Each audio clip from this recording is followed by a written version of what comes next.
សូមជម្រាបសួរពុកម៉ែបងប្អូនទាំងអស់គ្នាថ្ងៃនេះខ្ញុំសូមលើកយករឿងព្រេងនិទានដែលមានចំណងជើងថាបុរសពីរនាក់នៅជិតផ្ទះគ្នាកាលពីព្រេងនាយមានបុរសពីរនាក់នៅផ្ទះជិតគ្នាថ្ងៃមួយបុរសទាំងពីរនាក់នោះបបួលគ្នាទៅដាក់អន្ទាក់សត្វដល់ថ្ងៃរសៀលគងភ្នំក៏នាំគ្នាដើរចេញទៅ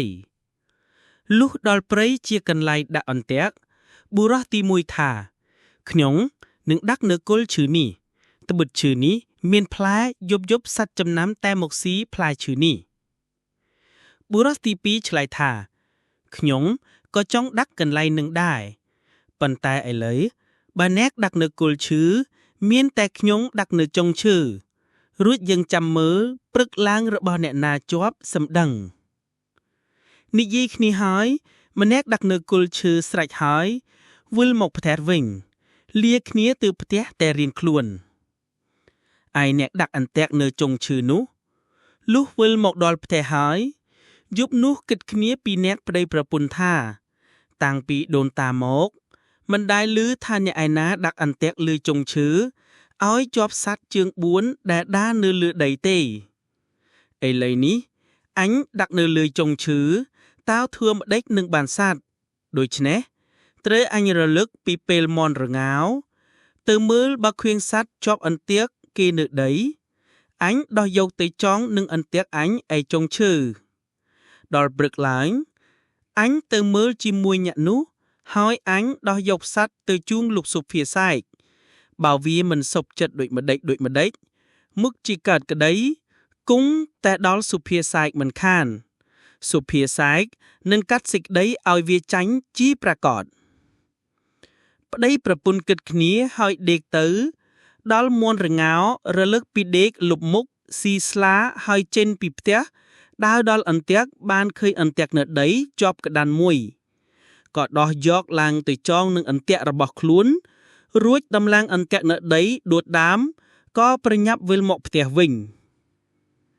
លុះព្រឹបព្រហៀមស្រាងឡើងអ្នកមួយដែលដាក់អន្ទាក់នៅដី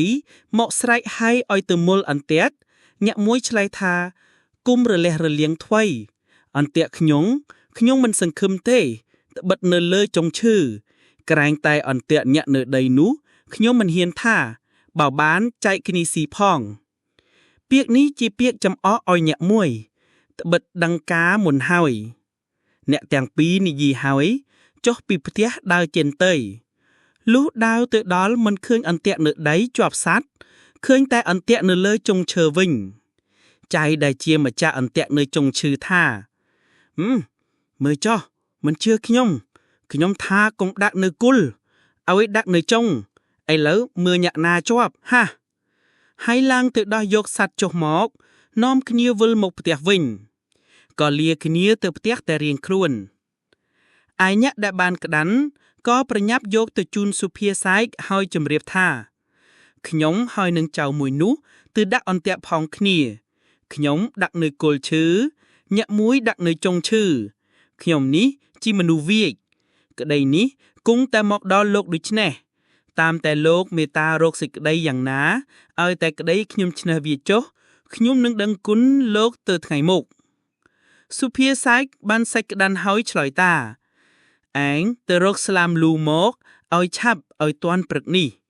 បើវាមកបង្អញបង្គាប់អ៊ីចឹងដែរបើវាមិនទាន់អញនឹងកាត់សេចក្តីឲ្យវាចាញ់បានដោយងាយ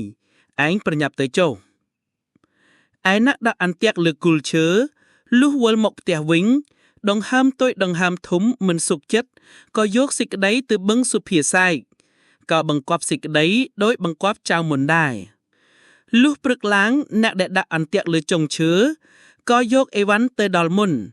ឯអ្នកដែលដាក់អន្ទាក់នៅដីដោយខ្លួនជាអ្នកក្រលំបាកតោកយ៉ាកដើររកទិញអីវ៉ាន់ពុំបានពុំទាន់ភ័យក្រែងខ្លួនចាញ់គេហើយគេយកតូហ្វងក៏រត់ពីភូមិមួយទៅភូមិមួយបានជួបនឹងសុភាទន្សាយសួរថាមានដំណើរអ្វីបានជារត់ដូច្នេះ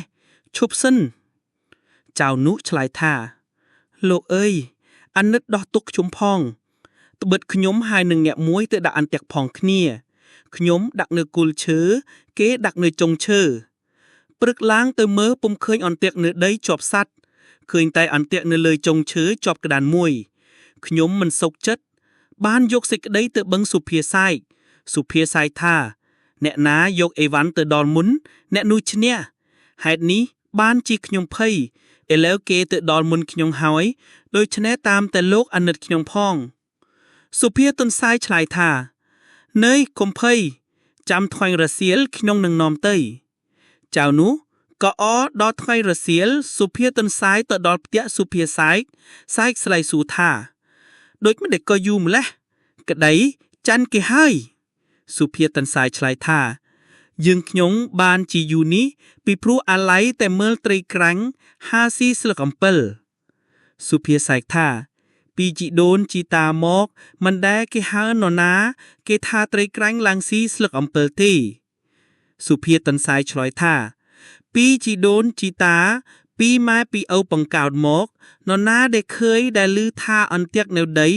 មិនជាប់សัตว์ទៅជាប់អន្ទាក់នៅលើចុងឈើវិញហើយសัตว์ជើង4ផងដែលឮទេអស់អ្នកស្រុកនោះសុភាសាយស្ងៀមពុំហ៊ានស្ដីតបទៀតសុភាទុនសាយក៏កាក់សេចក្តីឲ្យចៅដែលដាក់អន្ទាក់នៅដីឈ្នះឯសុភាសាយដែលអង្គុយធ្វើជាសុភានោះក៏ខ្មាស់ដោយសារខ្លួនជាអ្នកល្មមចំនួនសាច់ក្តាន់ក៏ស្ងៀមបែរមុខទប់ទៅខាងជញ្ជាំងដូចឆ្មាលុបកណ្ដួលសូមអរគុណសម្រាប់ការតាមដានស្ដាប់តាំងពីដើមរហូតដល់ចប់សូមជូនពរសំណាងល្អសុខភាពល្អទាំងអស់គ្នា